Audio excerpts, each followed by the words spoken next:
ولصورتنا حكايتنا النهاردة عن الفنان الكبير أحمد راتب. اتولد فناننا في 23 يناير 1949 بحي السيدة زينب، ومن صغره كان أي مسرح في المدرسة يلتحق بيه ويمثل لأنه كان شغوف جدا بالفن.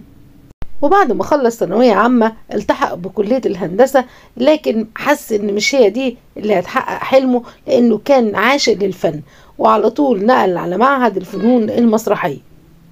وبعد ما اتخرج عمل في حاجات كتير جدا كانت ناجحة، كان اهمهم مسرحية سك على بناتك، دور سامح عبد الشكور طبعا كلنا عارفينه، وشكل ثنائي خطير جدا مع عادل امام وكان ناجح جدا معاه.